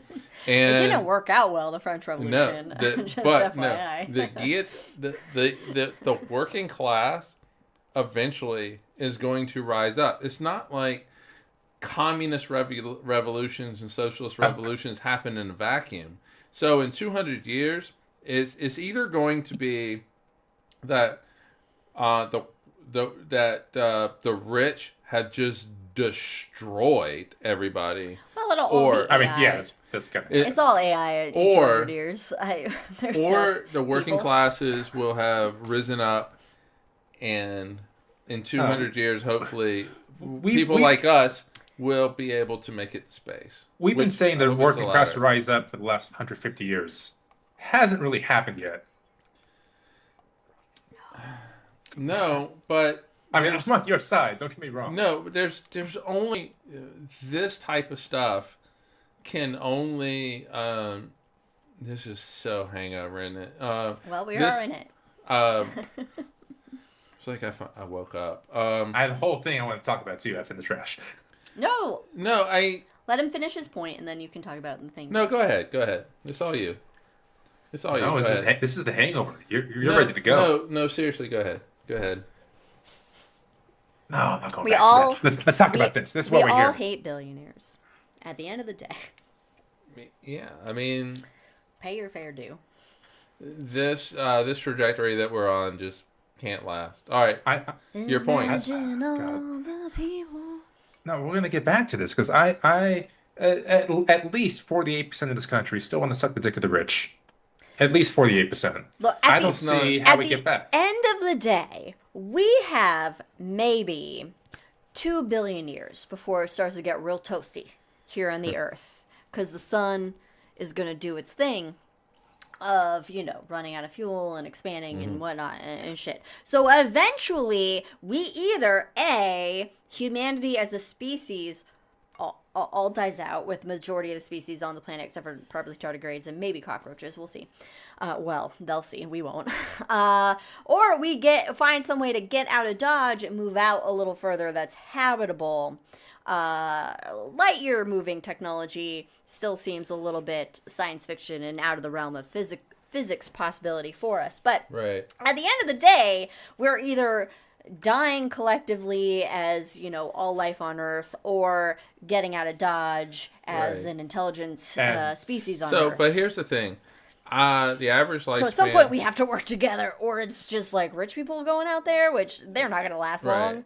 So the average lifespan on Earth, 80 years, depending on the country that you live in and the circumstances you're born into. 2 billion years from right now, what the fuck? Well, we also have climate change and some other issues like asteroids to deal with. So there are some nuclear other... proliferation And still. you know what? Yeah, there are some other shit. Climate change is the most immediate thing that we have to deal It's with. like if we survive all this other shit, like an asteroid And impact, that's what we call a great filter. yeah. Right? I What- mean, there's been how many? Okay, I'm sorry, Eric in chat. Everybody's dead, Dave. You know what you can say how many mass extinctions is like 5, but we're in one right now. We're in the sixth, yes. We are, in the sixth. yeah. So it's like how many more I mean, there's going to be so many more mass extinctions to get to the So, eventual The big one. the So, big one. what did the Trump administration do this week with Oh, regard? they destroyed the EPA. Yep, they destroyed the EPA. Great. So climate change it is, taking us all out. What blows my mind is that they said this science finding is no longer accurate, and you can't just recall science like that. You can't recall science like the by former Congress. CEO of a former science center we used to work at, fuck both of them, saying we can't talk about climate change because a donor was a fucking mining corporation. Or that you can't prove gravity because it's just a theory. I remember. Oh my god. Jack in chat says my student's expected lifespan is shorter than his, which is And I'm doing my reverse of part to what should be change that by happening. drinking. You know, So you know, in 200 years, I firmly believe that there will be a rise up that happens. That there will be I hope you're right. a global revolution that happens. That and I'm not saying necessarily that it's going to be a blood revolution or anything like that. Oh, But- have you seen the human species? We get bloody. The French get bloody. Yeah. We dip our toes in the water. I have no problem with eat the rich, but you I know, wonder if they taste better. No, it tastes fatty. It'll be Fatty's a fatty steak. it won't be gamey. It won't be gamey. So because they have never. Well, it would be nice. I I- don't know. It would just like a global revolution. I don't have that optimism. We're all humans. The Earth is for everybody. There should be no borders. There's at that, everybody you just son of a living bitch, yeah. in. God, the socialist commie I am. The All right, so we. Hold on. I just want to say, yeah. okay, so I was reading a book and I only read the first book in the series, and I accidentally bought the whole series and then refunded all of it except for What the series first was book. it? It's called well, the first book is Animorphs? called Red Rising. Animorphs. Right. It's by something. We talked Pierce, about this. maybe. We talked I about think this we before, maybe yes. brought it up, but it's basically like, okay, you have this like classes are divided into colors. The gold's at the top, and then you have one class that it centers on. Pierce Brown. It's very like you kind of know what's going to happen because it's very like Hunger Games and that sort of genre of revolution of you know the downtrodden and lower class or you know underclasses revolting. And again, I've only read the first book in the series, but it's like this group called the Reds. They're the mining class, and they're being told that they're preparing Mars for colonization. So they're getting the planet ready, and so they're all kind of in this mindset of being okay with their oppression because they are, you know, participating in a larger, greater function. But it turned out that they're lied to. Mars is already colonized, and they're just being used to fund, basically, to support the higher color classes civilizations, you know? Yeah, I just don't think that this is tenable. I don't think it can last long term. And I don't want people to die. I really don't, except for one person. I really Be good here, folks. But I would like to point out, though, and we all know who you want to die. I would like to point out, though, that, okay, we are, as a country in the United States, babies. As a human species, also in time scales, babies. Right? So we don't know, really, say, if there is, like, and I'm going to say a human ideal, because obviously we have no frame of reference for anything else, right? But, like, a human ideal of a utopia and, like, a city on a hill. Oh, yeah, what we think, like, a civilization, the ultimate, like, civilization should be, you know, everybody equal, everybody thriving, everybody great and happy and living their best lives. You know, like, we don't know how long, maybe, that is supposed to take to get there on an evolutionary time frames if there's, say, another species out there in the universe that has achieved such a goal that is the human ideal, which is unfair to say in the scheme of things because we can't assume what kind of life there is out there. So I would say that we're like in an infancy stage where we're just toddlers that don't know how to share shit. Right. We're in kindergarten learning how to share. We still have that evolution brain, right? Where we're And I think every potential life form or civilization potentially out there is in a similar plus or minus a million years to us.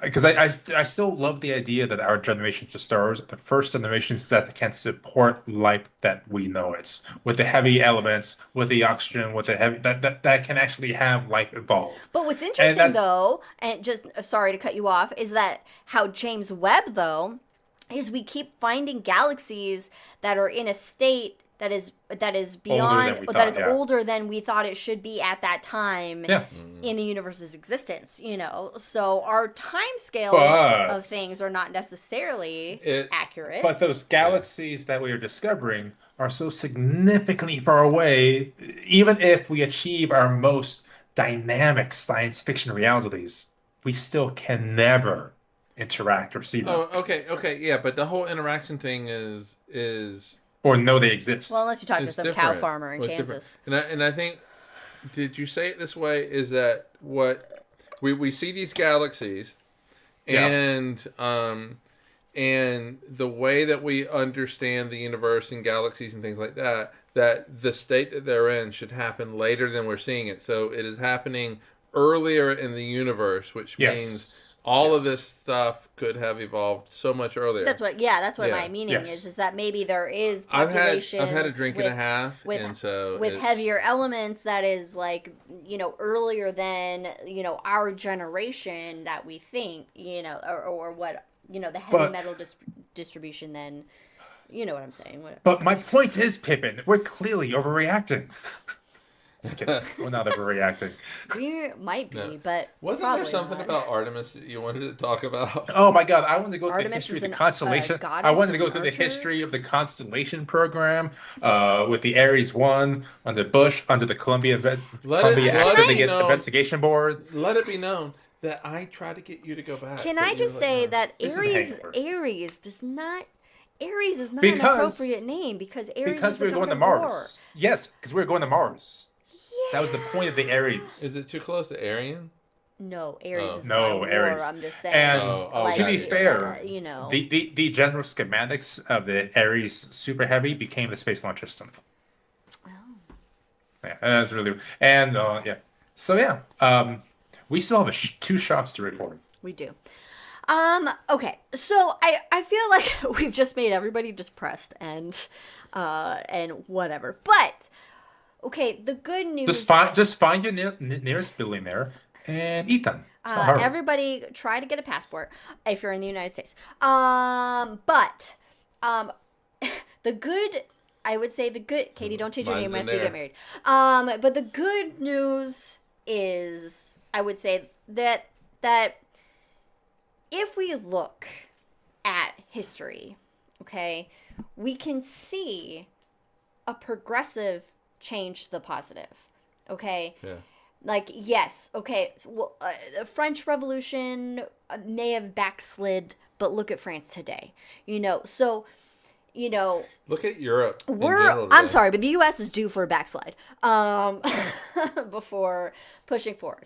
But if you look at the entire, schematic of the history of humanity, there is positive, progressive movement.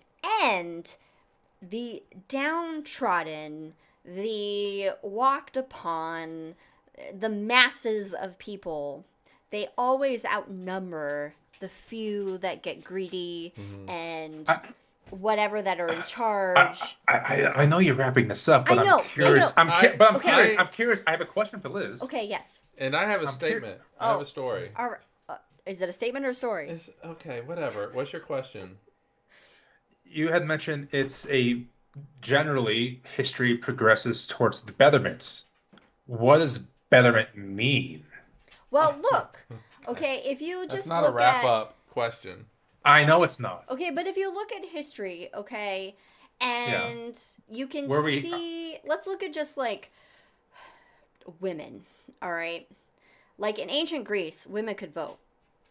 All right? It was a pure democracy where everybody put in a fucking pebble of whatever color and they voted for whatever, okay? But and women could also have a say in some shit. And women have always, We've had enough of that. unless they're, well, as long as they're rich, not like a servant or a slave. But if you look at, this might be a bad example because women just lost the full rights of their bodily autonomy in the United States. But we have progressed in a way, albeit slow, and yes, with minimal backsliding, and then, it's a pendulum, like education's a fucking pendulum, everything's a fucking tide. pendulum, that there is progressive advancements in society. Look at the number of democratic governments in the world versus non-democratic governments. And how do you define democratic? Are we democratic at this point? I'm saying, well, technically, yes, we are still a democratic republic. We'll see what happens in the future. But if you look at the UK, if you look at France, if you look at Germany has made some big fucking leaps and bounds, learning from some major fucking lessons in history.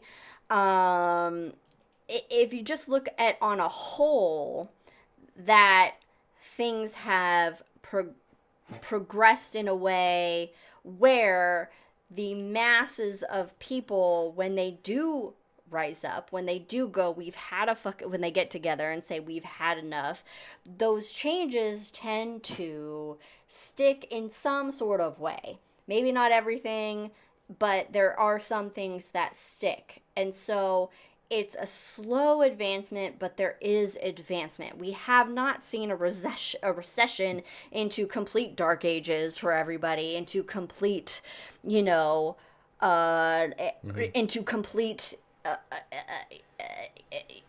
you know what I'm saying. You know what I'm saying? I do. I do. Okay. I can't be more eloquent than this. No, all right. I'm going to tell a story. Okay. And this is a statement, and then we're going to wrap this up because this is just too depressing. And I'm going to wrap it up with a quote. Okay. Okay. I went on a trip last year, and I was talking to somebody. And we were talking about history.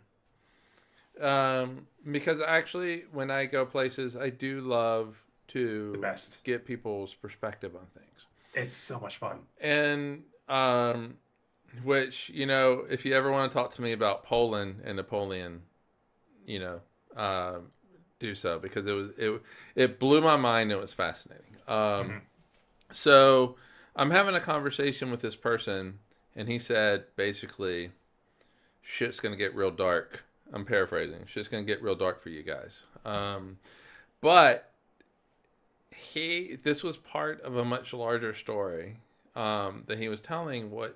And it was from where he was. I don't want to say who and where he's from, but it was, they lived under oppressive regimes for decades and decades, and they had to deal with Nazis and things like that. And so, and then coming out of Nazis, they had to deal with other things. And is it someone from Poland?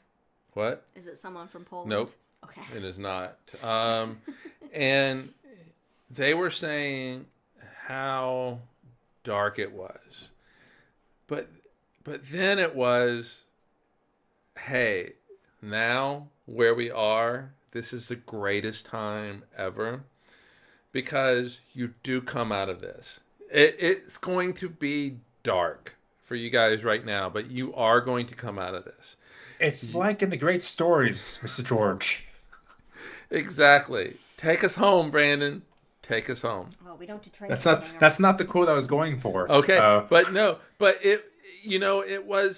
it seems dark right now, but we are going to come out of this. And I'm not talking about just the U.S. right now, because it is dark times here, and we are going to come out of this. This whole Trumpism thing is not going to last forever. But humanity and our inability to just absolutely accept everybody, no matter who they are, who they love, you know, or anything like that, and, you know, try to raise up everybody. We'll get rid of all this. Eventually, we're going to get rid of all this class warfare. That's what it is. This classism, we're going to get rid of it. And we are going to come out on the other side. And I know that today I have sounded pessimistic because I hate the world right now. But I do believe, I really, truly believe in humanity and our ability to rise above, to quote Black Flag. And one day we are going to rise above, and we are going to see our neighbors and love our neighbors. And, oh, you're in need. You don't have the resources that I have. Let's get you those resources. Let's have it so that you can, you know, be all that you can be. How many Einsteins have we lost due to poverty? And yeah. So in space, with that, nobody can see your bank account. Take up a drink. Have a drink for a moment. I'm nearly out as well. So finish your drink, and I'm going to wrap us up. I have thrown my original quote away for one that will induce hope in the future. Hope in the future? Okay. It's like in the great stories, Mr. Frodo. The ones that really mattered. Full of darkness and danger they were. And sometimes you didn't want to know the end, because how could the end be happy? How could the world go back to the way it was when so much bad had happened? And by the way, this is something I quoted during their wedding as well. Michaelness here. But in the end, it's only a passing thing, the shadow. Even darkness must pass. A new day will come, and when the sun shines, it will shine out the clearer. Those stories were the ones that stayed with you. That meant something, even if you were too small to understand why. But I think Mr. Frodo just came in the room. But I think, Mr. Frodo, I do understand. I know now. Folk in those stories had lots of chances to turn me back, only they didn't, because they were holding on to something.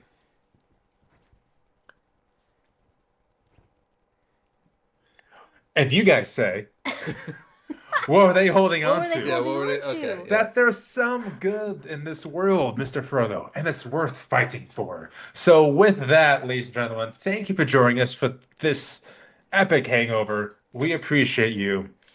Follow us on the things, give us your thoughts, listen to the shots. We will see you next time. Stay safe, eat the rich, vote, protest where you can. Love and rebellion. Cheers, everybody. Bye, everybody. Thanks for joining us. All right, I'm taking us out. Well, apparently we stay in for a little bit longer than I thought You do when I stay say in. end. You do So- stay in a little longer. The